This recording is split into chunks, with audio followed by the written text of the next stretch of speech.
안녕하세요, 벤지입니다. 정말 오랜만에 책 소개 포스팅을 하는 것 같습니다. 오늘 리뷰할 책은 너와 나의 여름이 닿을 때라는 제목의 타임슬립 로맨스 소설입니다. 정말 읽는 내내 눈물이 나는 그런 슬픈 사랑 소설이라고 먼저 스포 같은 감상평을 남겨봅니다. 개인적으로 거의 2달 만에 다시 시작하면서 처음 읽은 책인데 몰입이 심해서 375페이지의 짧지 않은 책인데도 2시간 동안 바로 읽어버렸습니다. 여주인공 백여름과 남주 한유연의 감동적이면서 예쁘고 슬픈 사랑 이야기 보고 가실래요? 먼저 너와 나의 여름이 닿을 때 작가 소개를 해드리겠습니다. 달이 뜨면 사랑 이야기를 씁니다.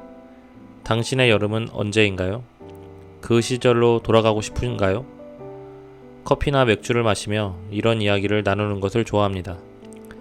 그들의 여름 이야기를 읽는 시간보다 당신의 여름을 떠올리는 시간이 길었으면 좋겠습니다. 책 소개, 너와 나의 여름이 닿을 때. 출판사 소담 출판사. 너와 함께 했다면 내 삶은 더 반짝였을까? 그의 여름, 너를 다시 만나러 갈게. 언제나 후회로 점철됐던 삶.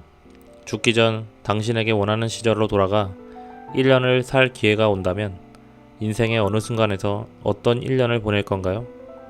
우리에겐 삶이 끝나고 죽음으로 가는 사이 단 한 번의 기회가 있습니다. 죽음을 돌이킬 수는 없습니다. 다만 과거의 삶을 1년간 살 수 있는 기회가 주어집니다. 사랑하지 않는 사람과 결혼을 앞두고 있던 주인공 백여름은 갑작스럽게 생을 마감하게 됩니다. 그런 여름이 다시 눈을 뜬 곳은 BCD 카페라고 불리는 낯선 공간이죠. 자신을 BCD 카페 직원이라고 소개한 한 사람이 혼란스러운 여름에게 뜻밖의 말을 꺼냅니다. 바로 죽기 전 과거의 삶을 1년간 살 수 있는 기회가 주어졌다는 것이죠. 급작스레 주어진 기회에 여름은 지나온 삶을 회상하게 됩니다.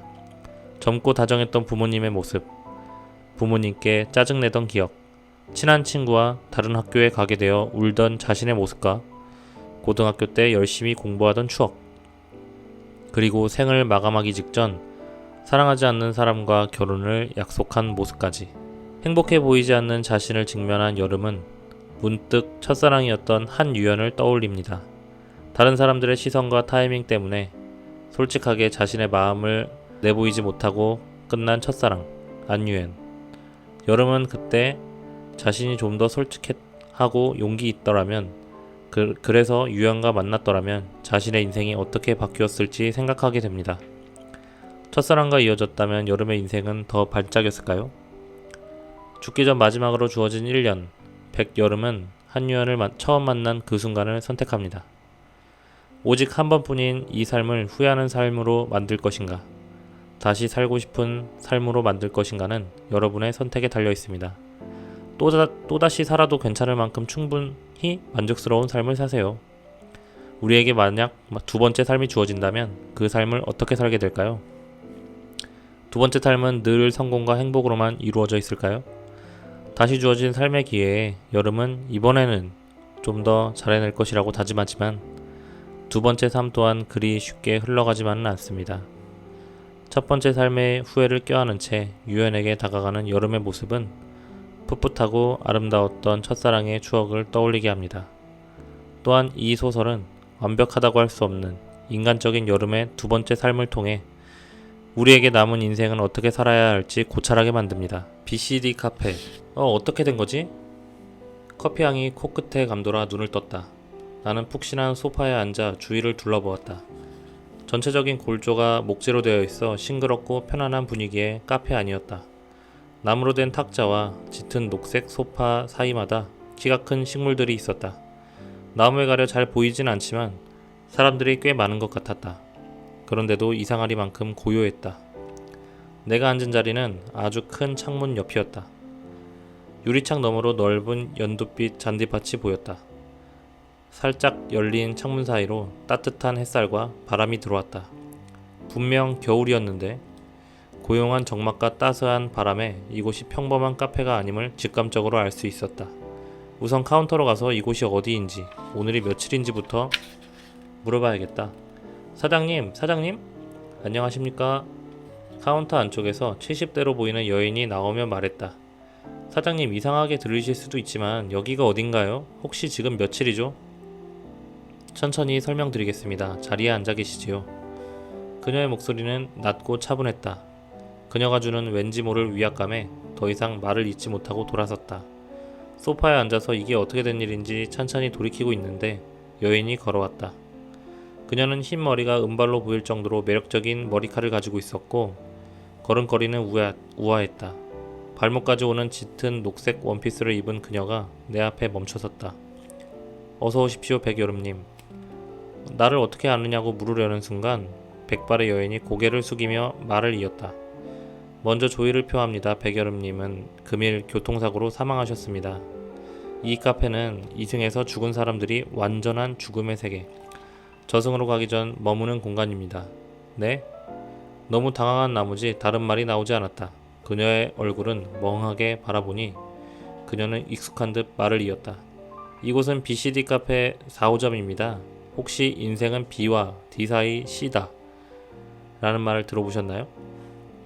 갑작스러운 질문에 당황스러웠다. 그녀가 하는 모든 말이 비현실적으로 느껴져서 아무 말도 할 수 없었다. 이승에서는 BCD를 인생은 탄생, birth, 그리고 죽음, death 사이의 선택, choice라고 해석한다고 들었습니다. 하지만 잘못된 해석입니다. C는 choice가 아니라 찬스입니다. 우리에겐 삶이 끝나고 죽음으로 가는 사이 단 한 번의 기회가 있습니다. 잠시만요. 그럼 제가 죽지 않는다는 말인가요? 죽음은 돌이킬 수 없습니다. 다만 과거의 삶을 1년간 살 수 있는 기회가 주어집니다. 무슨 말인지 이해가 안 돼요. 머리가 지끈거리네요. 네, 혼란스러운 게 당연합니다. 제가 따뜻한 차를 한 잔 가져오겠습니다.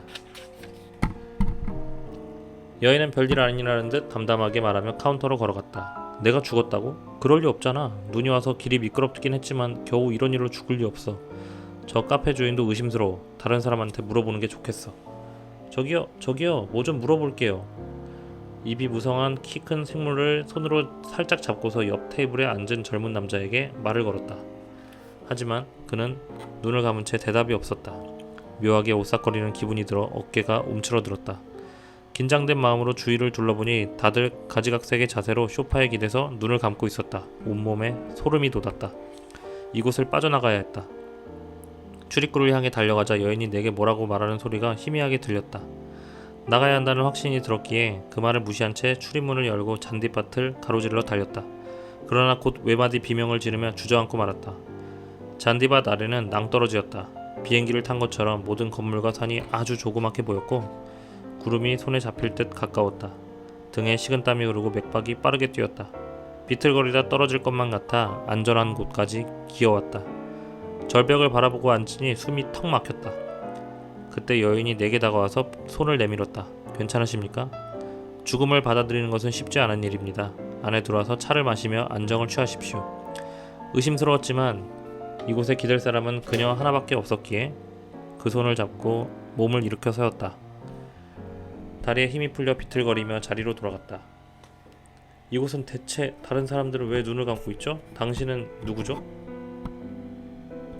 고인은 마지막으로 자신이 살고 싶은 시절로 돌아가서 1년간 지내는 기회를 얻게 됩니다. 고인의 혼이 그 시절로 돌아가는 동안 현재의 육체는 이곳 BCD 카페에 잠들어 있습니다. 그리고 저는 고인에게 기회를 사용하는 방법을 알려드리는 BCD 카페의 직원입니다. 여인은 차분한 목소리로 말했다. 분명 오늘은 겨울이었어요. 어떻게 여기는 따뜻한 낮이죠? 이곳은 여러 사람이 과거와 현재를 이동하는 공간입니다. 이승과는 다른 세계이지요. 고인들이 돌아오는 시간이 모두 다르기에 이곳은 항상 지금과 같은 모습입니다. 여인이 하는 비현실적인 말이 눈으로 보고 있는 현실과 일치했으며 그제야 내가 죽었다는 사실이 실감나서 눈물이 차올랐다. 왜 수많은 사람 중에 제게 이런 일이 일어났나요? 제가 뭘 잘못해서 이렇게 일찍 죽어야 하죠? 내가 대체 왜 나한테? 눈물이 멈추지 않았다. 백여름님, 죽음은 누구나 겪는 당연하고 자연스러운 과정입니다. 다만 이승 사람들은 그것을 알면서도 아주 먼 미래의 일이라고 생각하더군요. 참 어리석죠. 여름님이 무언가를 잘못해서 죽은 건 아닙니다. 태어났으니 당연히 죽는 것이지요. 모든 건 정해진 대로 이루어졌을 뿐입니다. 제가 만약 그 길을 지나지 않았다면 죽지 않았을까요? 조금 더 천천히 걸었다면 살았을까요? 제가 만약 코가 막혀서 말을 이을 수 없었다. 모든 행동이 후회됐다. 다르게 행동했다면 죽음을 피할 수 있지 않았을까? 아닙니다. 어떤 행동을 했어도 죽음은 맞이했을 거예요. 운명은 바꿀 수 없습니다. 그녀는 말없이 홍차를 건넸다. 향긋한 향이 나는 적당한 온도의 홍차가 목을 타고 내려오자 마음이 한결 편해졌다. 그제야 나는 눈물을 닦고 여인을 응시했다. 그녀는 미소를 띠고 있긴 했지만 고객을 대하는 사무직 직원처럼 딱딱하고 정갈한 말투를 사용해서 위압감이 느껴졌다. 진정이 되신 것 같군요. 차를 한 모금 더 마시고 눈을 감으면 여름님이 살아온 인생이 주마등처럼 스쳐 지나갈 겁니다. 재생 시간은 5분이며 영상이 끝난 후 돌아가고 싶은 시점을 선택하시면 됩니다. 여인이 홍차 안에 검은 가루를 넣으며 말했다. 남은 홍차를 천천히 마시니 첫입에는 느끼지 못했던 묵직한 커피향이 감돌았다. 빈 찻잔을 바라보며 크게 심호흡을 하고서 지그시 눈을 감았다. 영상은 시간 순서대로 진행되었다. 4살쯤 되었을까? 어린이 대공원에서 솜사탕을 먹으며 해맑게 웃는 내가 보였다.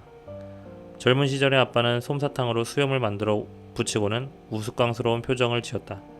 그 모습을 보며 배시시 웃는 나를 안으며 사랑한다고 속삭였다. 난 내 몸 하나 건사하기도 힘든데 비슷한 나이의 아빠는 어린 생명을 책임지고 있었다. 뒤이어 엄마는 낮은 책상에 앉아 받아쓰기를 공부하는 모습이 보였다. 나는 같은 질문을 계속했지만 엄마는 싫은 내색 없이 웃으며 다시 알려주었다. 며칠 전 쌀이 없다며 인터넷 주문 방법을 묻는 엄마에게 몇 번이나 알려줘야 하냐며 한숨 쉰 것이 떠올랐다. 주문 방법을 적어줬으면 얼마나 좋았을까. 앞으로 시장에서 무겁게 쌀을 짊어지고 오실 엄마 생각에 눈물이 앞을 가렸다. 엄마 아빠가 내 장례를 치르며 슬퍼할 생각을 하니 정신이 몽롱해졌다. 친한 친구와 다른 중학교에 가게 되어 우는 모습, 고등학교 때 코피 흘리며 공부하던 모습이 연달아 나왔다. 수능을 치고 난 뒤 친구들과 함께 머리를 염색하고 서투른 화장을 하는 모습엔 웃음이 났다. 대학에 입학해서 주량도 모른 채 선배들이 주는 술을 마시며 취한 모습도 우스웠다. 친구들의 얼굴이 지나가다가 어떤 이의 모습이 나온 순간 너무 놀라서 두 눈을 번쩍 뜨고 말았다. 그 순간 영상도 끊겼다. 안유연, 나의 첫사랑. 분명 그 사람이었다. 그는 15년 넘는 시간 동안 내 마음속 한 부분을 차지했던, 다른 사람과 연애하면서도 순간순간 떠오르는 그런 사람이었다. 만날 수 없지만 늘 마음에 품고 있던 사람. 21살에 만난 그와의 추억은 시간이 오래 지난 지금도 생생하다. 그리운 얼굴을 보니 그때의 감정이 되살아났다. 여름님, 눈을 감으셔야 합니다. 여인의 말에 마음을 가다듬은 뒤 다시 눈을 감았다. 오랜 대학원 공부를 마치고 처음 강당에 선 날 말을 더듬으며 강의하는 서툰 모습의 내가 보였다. 뒤이어 태영씨와 연애하는 모습이 나왔다. 영상 속의 우리는 무감정한 표정으로 서로 다른 곳을 바라보고 있었다. 한 번뿐인 인생인데 이렇게 짧은 삶을 사랑하지 않는 사람과 보냈다는 사실에 한숨이 나왔다. 30대의 연애는 20대의 연애처럼 뜨거울 수 없는 것이 당연할지도 모른다. 연애 외에도 책임져야 할 것이 많기 때문이다. 하지만 유연이라면 어땠을까? 사랑스러워 어쩔 줄 모르겠다는 표정으로 날 바라보던 그와 함께 했다면 내 삶은 더 반짝였을까? 내 머릿속은 이미 유연이로 가득해서 태영씨가 나오는 영상에 집중이 되지 않았다. 유연이와 함께 보낸 시간은 고작 2달이었지만 그 시절은 내 인생에서 가장 빛난 순간이었다. 유연이를 처음 만난 날이 떠올랐다. 너를 만난 여름. 21살 여름방학이 끝나갈 무렵 햇빛이 강하게 내릴 때는 8월이었다. 학과 대표였던 나는 2학기 MT 장소를 물색하기 위해 금요일마다 가까운 관광지에 답사를 다녔다. 보통 총무인 혜지와 함께 가지만 그날은 혜지가 아파서 혼자 벽화마을로 향했다. 벽화마을은 지상철을 20분 탄 뒤 버스로 30분을 더 가야 하는 외진 곳에 있었다. 버스 정류장은 벽화마을에 가는 사람만 이용하는 곳이라 평일엔 아주 한적했다. 눈앞에서 버스를 놓친 나는 정류장 의자에 앉았다.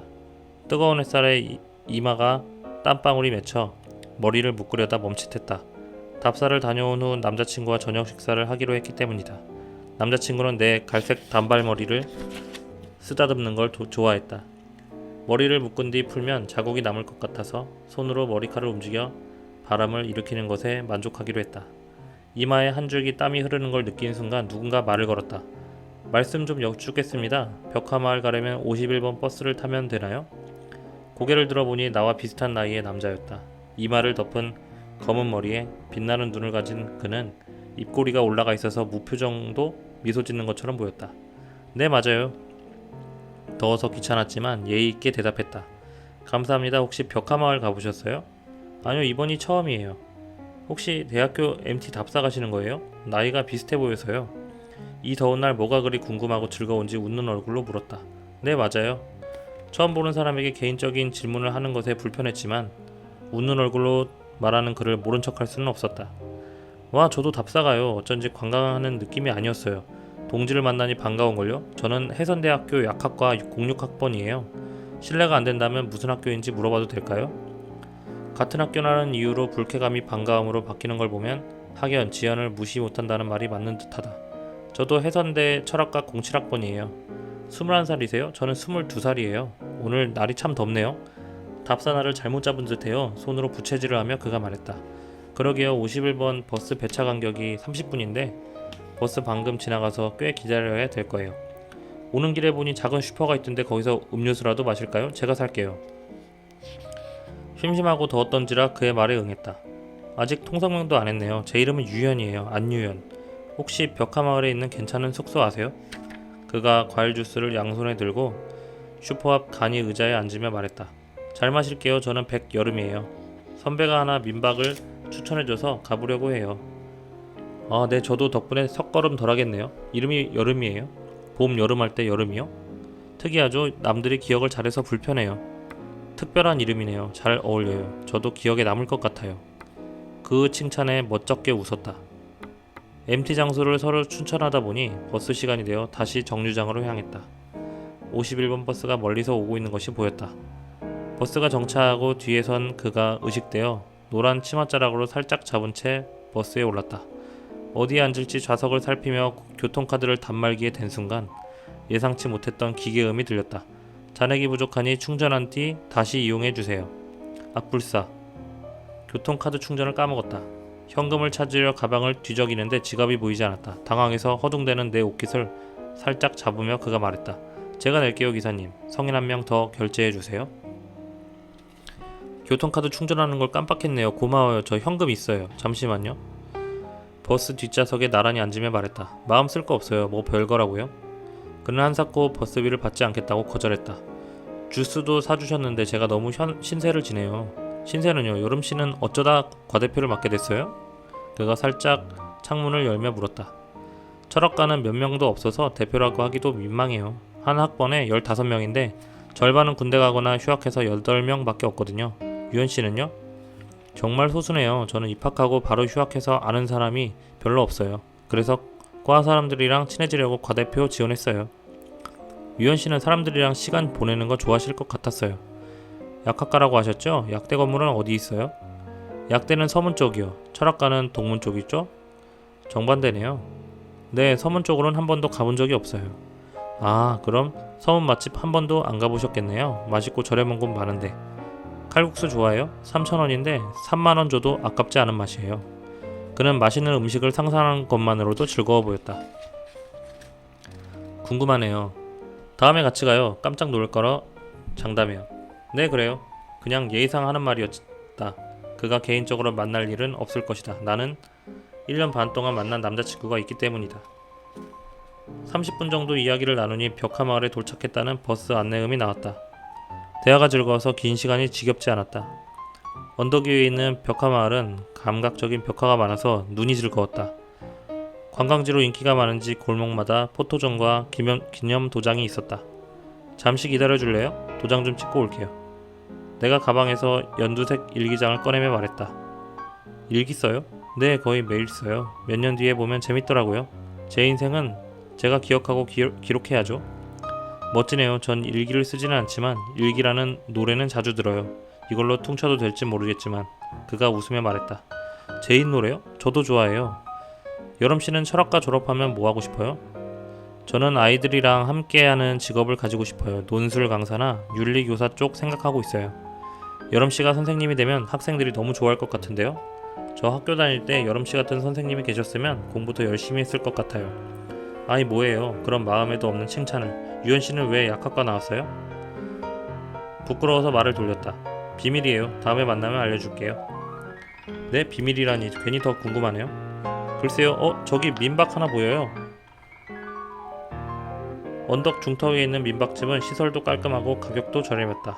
나는 바로 예약했지만 그는 바닷가 민박집을 한 곳 더 가본 뒤 결정하기로 했다. 그의 과 MTN 교수님도 오시는데 교수님께서 오르막 오르는 것을 힘겨워하실 수도 있을 것 같다는 이유였다. 많이 가파르진 않았지만 그 배려심에 작게 감탄했다. 마지막 골목에 들어서자 물고기 벽화와 길거리 사진기가 보였다. 여기 길거리 사진기가 있네요? 그게 뭐예요? 전 처음 봐요. 그는 어리둥절한 표정으로 물었다. 이 기계로 사진을 찍어서 메일로 보낼 수 있어요. 화질은 안 좋지만 재밌잖아요. 무료기도 하고. 들뜬 목소리로 길거리 사진기를 누르며 말했다. 그럼 같이 한 장 찍을까요? 네, 그렇게 해요. 모르는 사람이랑 사진 찍는 건 처음이네요. 나중에 보면 재밌겠어요. 2시간 봤으면 이제 아는 사람 아니에요? 그가 웃으며 말했다. 우리는 조금 경직된 자세로 서서 사진을 남겼다. 제 메일로 사진 보냈어요. 메일 주소 적어주시면 집에 가서 보낼게요. 일기장 맨 뒷장을 펼쳐서 그에게 주며 말했다. 그때 핸드폰 문자 수신음이 울렸다.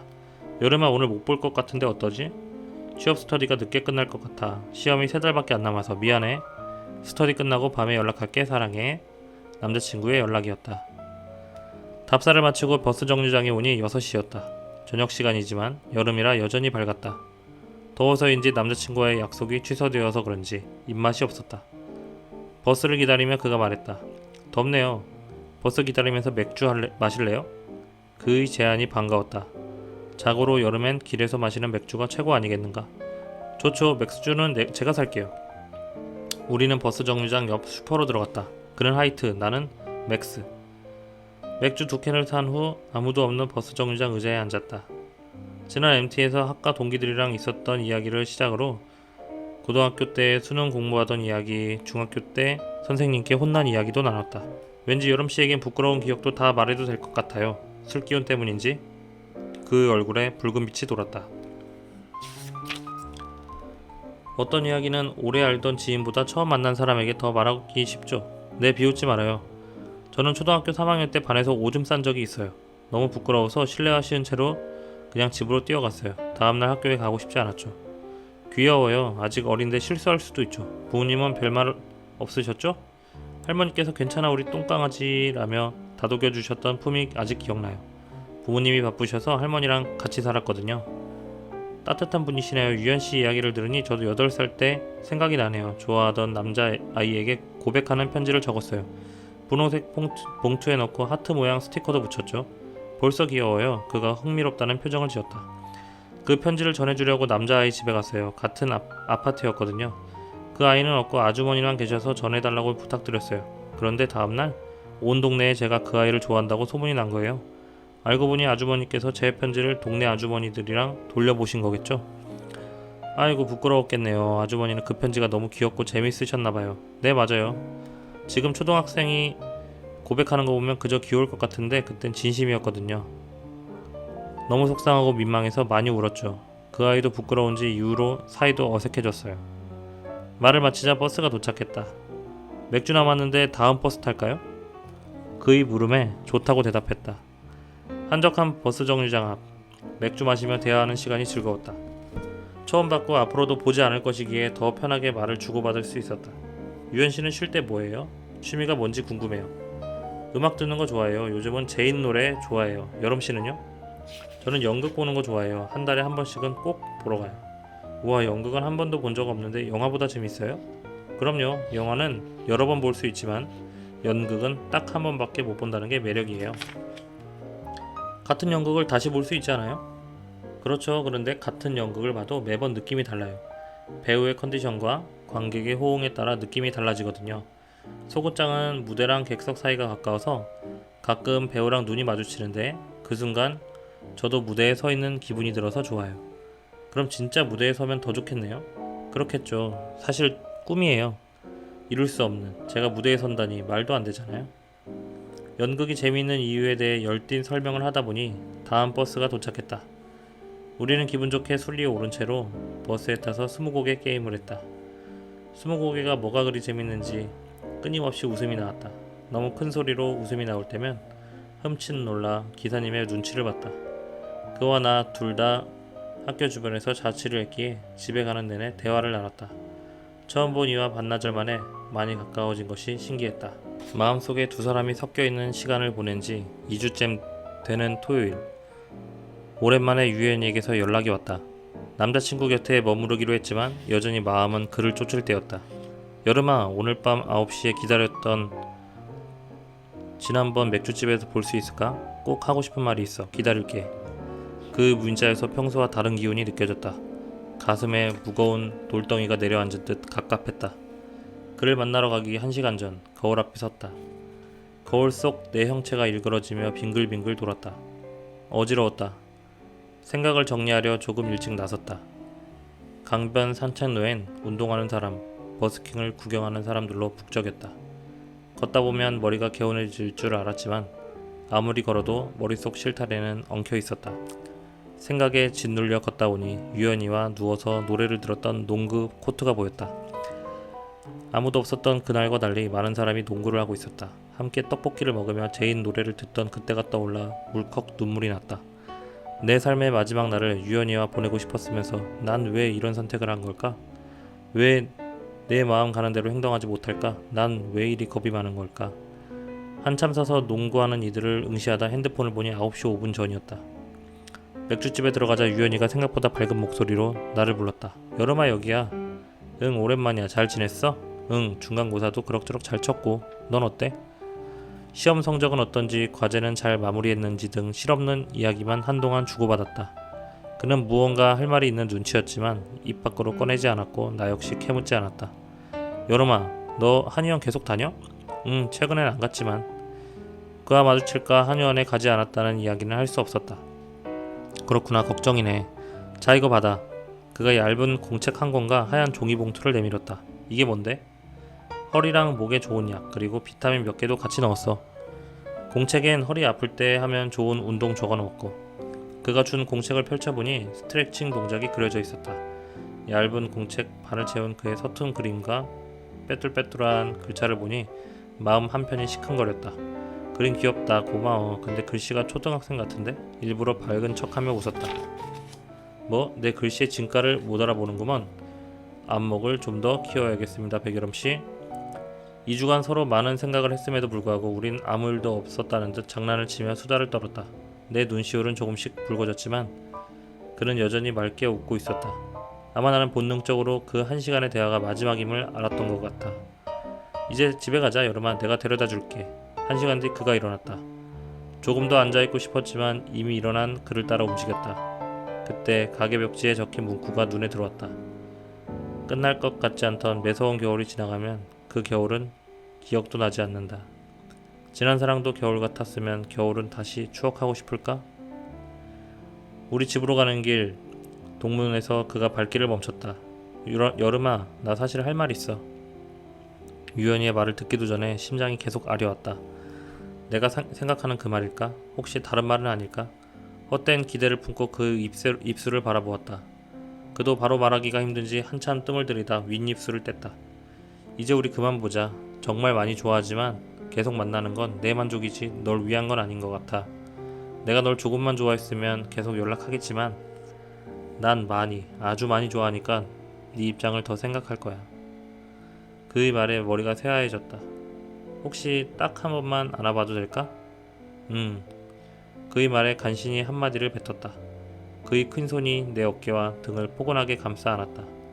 그의 온기에 눈물이 차올랐지만 억지로 미소를 지으며 눈물을 꾹꾹 삼켰다. 그는 지금 어떤 마음일까? 가까이 있는데도 그의 숨소리조차 미동조차 느껴지지 않았다. 여기서부터는 혼자 갈게. 잘 가, 유연아. 여름아, 고마웠어. 조심히 가. 상처만 준 내가 뭐가 고맙다는 건지. 우리는 인사를 나누고 각자의 집으로 가기 위해 발걸음을 옮겼다. 진짜 마지막이니까 조금이라도 더 보고 싶어 서로를 바라보며 천천히 뒤로 한 발씩 움직였다.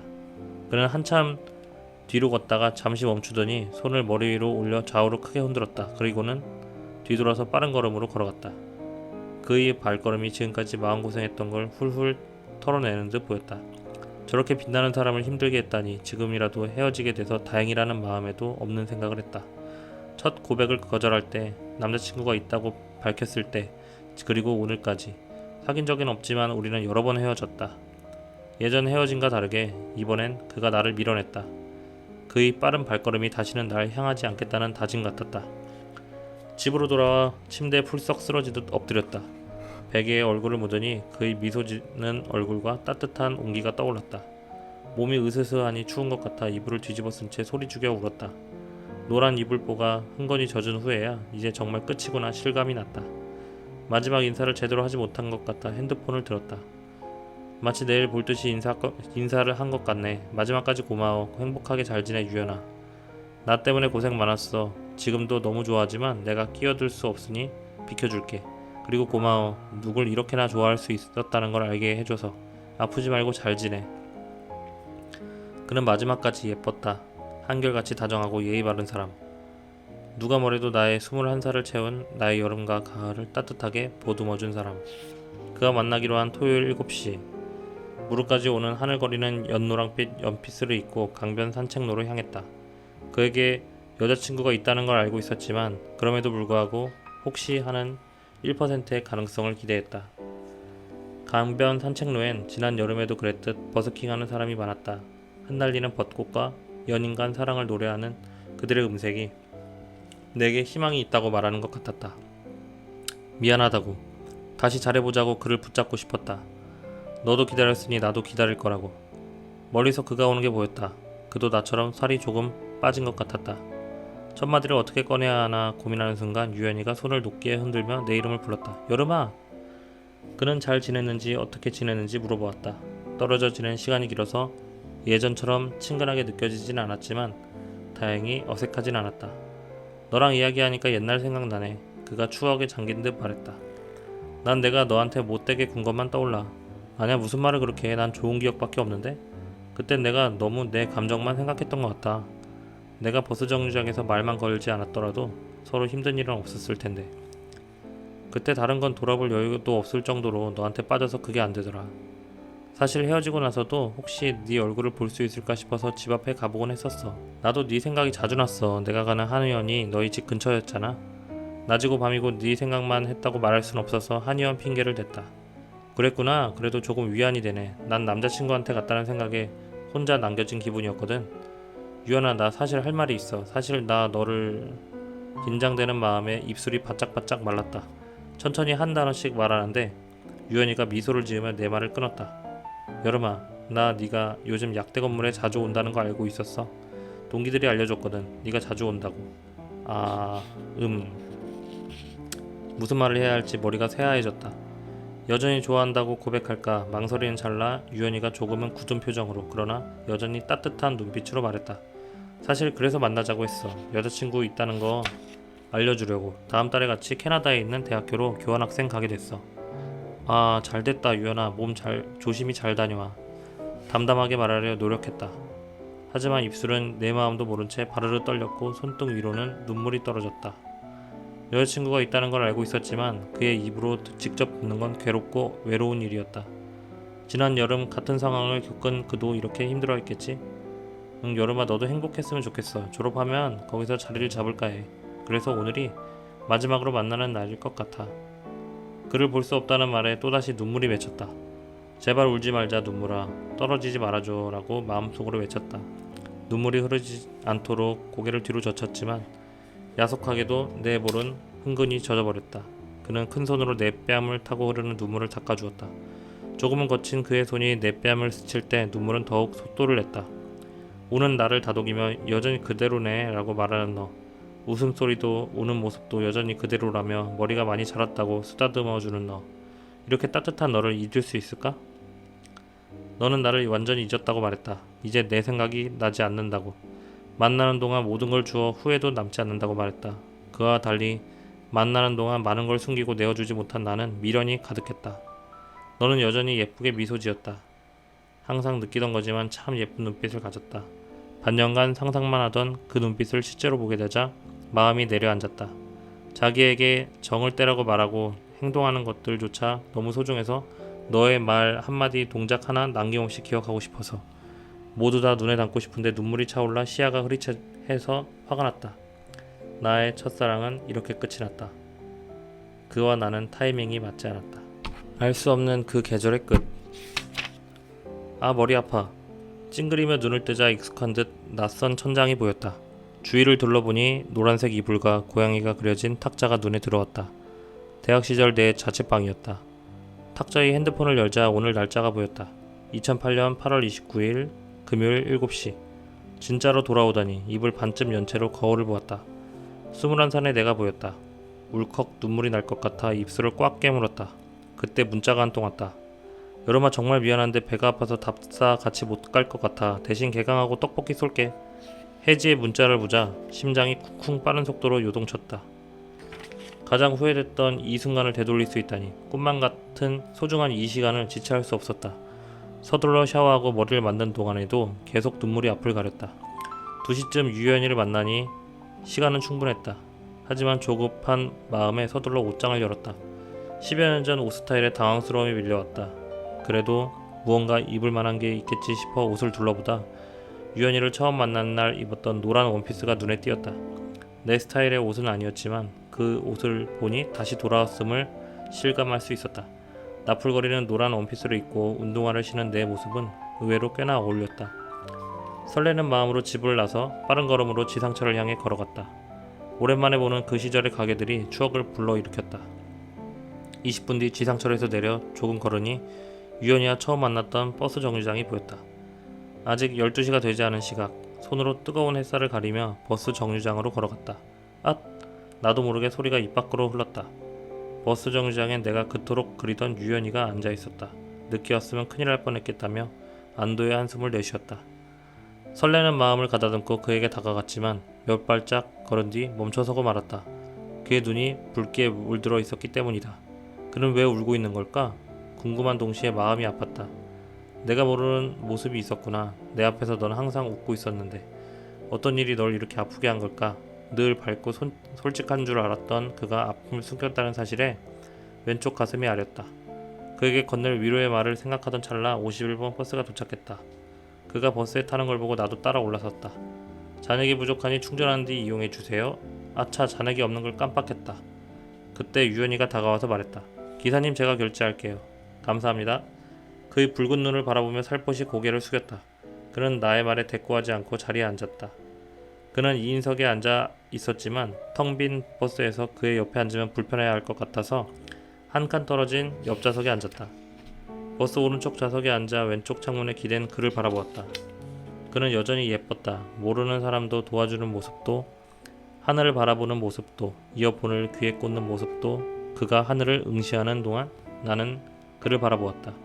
이마를 살짝 덮은 검은 머리, 이어폰을 꽂은 동그란 귓볼, 맑은 눈동자, 노래박자에 맞춰 무릎을 톡톡 치는 손가락.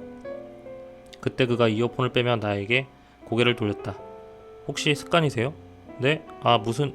돈은 꼭 돌려드릴게요. 저 아까 감사했습니다. 제가 교통카드 충전을 안 했나봐요. 예상치 못한 그의 시선에 머리가 굳어 횡설수설했다. 아니요, 눈을 바라보는 거요. 자꾸 보시니 저도 의식이 돼서. 아, 죄송해요. 그 무슨 일이 있으신가 하고요. 눈이 빨개서. 아니 그 어디서 본 적이 있는 것 같아서요. 아는 사람인가 하고. 내가 무슨 말을 하는 거야? 아, 첫인상부터 망했다. 2008년 그때와 똑같이 흘러가지는 않는구나.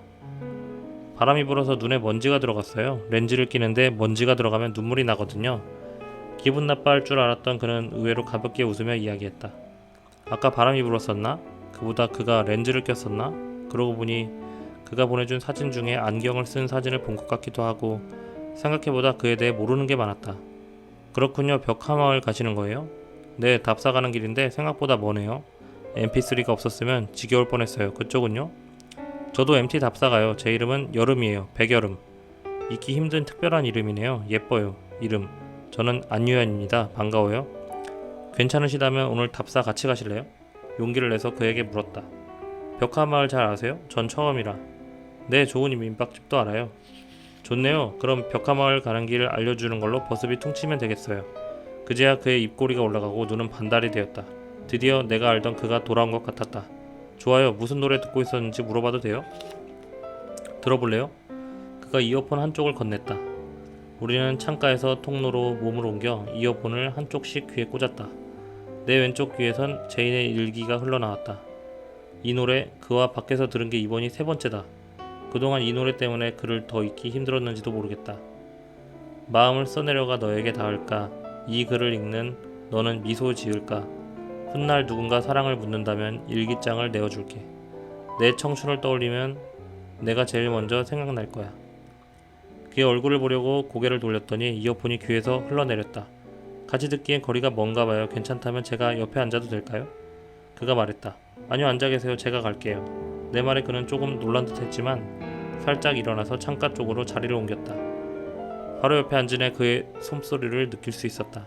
그의 숨소리는 제인의 감미로운 음색으로 대체되었지만 쿵쿵대는 심장 박동은 선명하게 들렸다. 빠른 속도의 진동이 마치 이번엔 절대 놓치지마 라고 말하는 것 같았다. 그와 학교를 다닌 이야기, 과대를 하게 된 이유 등 이전에 했던 이야기들을 나눴다. 한참 이야기를 이어갈 때 벽화 마을에 도착했다는 버스 안내음이 울렸다. 그와 함께 내리니 벽화 마을 입구가 보였다. 이 순간을 기억하고 싶어서 핸드폰으로 사진을 찍었다. 여름씨 사진 찍는 거 좋아하시나봐요. 전 사진 찍는 게 취미인데 괜찮으면 제가 찍어드릴까요? 그가 카메라를 꺼내며 말했다. 좋아요, 예쁘게 찍어주세요. 이런 포즈는 어때요? 그가 슈퍼맨 흉내를 내는 우스꽝스러운 포즈를 취했다. 쑥스러워하며 따라하자 그가 소리내어 웃었다. 우리는 벽화 마을을 구경하는 동안 서로 사진을 찍어주며 많이 가까워졌다.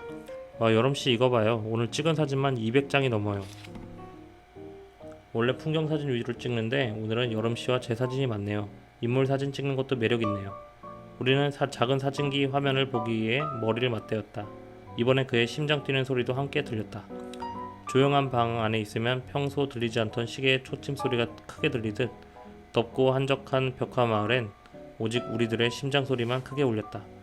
이 두근거림을 좀 더 느끼고 싶어서 다음 사진을 보자며 카메라 버튼만 할 일 없이 눌렀다. 그러나 내 눈은 사진이 아닌 카메라를 잡은 그의 큰 손을 보고 있었다. 이 행복한 시간을 1초도 남김없이 누리고 싶었다. 너와 나의 여름이 닿을 때 감상평. 2달 만에 읽은 소설책이라 기대 없이 표지만 보고 선택했는데 너무 재미있고 웃기면서 슬프고 감동적이어서 마지막 장을 넘기기 안타까울 정도로 몰입을 하면서 보았습니다. 책의 여주인공 백여름은 사랑하지도 않는 사람과 결혼을 앞둔 후회뿐인 인생을 살고 있었습니다. 그러다 사고로 죽게 되고 사후세계에 있는 BCD 카페를 통해서 원하는 시기로 1년을 다시 살 수 있는 타임슬립 기회를 가지게 되죠. 정말 사랑하는 사람과 행복한 1년을 보내기로 결정하고 그 시기로 돌아온 백여름은 첫 번째 인생에서 사랑했지만 이루어지지 못했던 한유연을 다시 만나면서 풋풋하고 꽁냥꽁냥한 사랑 이야기를 보여줍니다. 그렇게 1년을 행복하게 사랑만 하면서 보내게 될 줄 알았지만 한유연은 어떤 사정에서인지 또다시 백여름을 떠나게 되죠. 나중에 알고 보니 굉장히 슬픈 이야기였는데요. 조금 슬포를 하자면 한유연도 백여름과 마찬가지로 회귀자, 타임슬립을 하고 돌아온 남자였던 거예요. 그렇게 서로 비밀을 가진 채 사랑하는 마음으로 살아가던 두 명은 상대방이 행복하기를 바라는 마음만으로 또 떠나고 그런 모습들을 보여주게 되죠. 사실 유연은 태어날 때부터 심장에 작은 구멍이 있다는 아이젠맹거 증후군이란 희귀병을 앓고 있었고 여름을 만났을 때는 시한부 인생을 살고 있어서 삶이 얼마 남지 않았음을 알게 되자 너무 사랑했지만 여름을 보내주게 되는 거예요. 똑같은 시간을 생각하며 같은 시기로 타임슬립을 선택한 두 명이 끝이 정해져 있음에도 애절하고 안타깝게 사랑하는 모습은 풋풋하고 사랑스러웠지만 슬프게 보였습니다. 아내와 처음 만났던 날 그 풋풋했던 우리들의 연애를 떠올리게 했던 이 소설책. 너무 몰입해서 3시간 만에 책을 다 읽어버릴 정도로 너무 아쉬웠고 좋았던 시간이었습니다. 감동적이고 슬프지만 꽁냥꽁냥 풋풋한 젊은 청춘의 사랑 이야기가 가득 담긴 이 소설책 추천드리겠습니다. 감사합니다.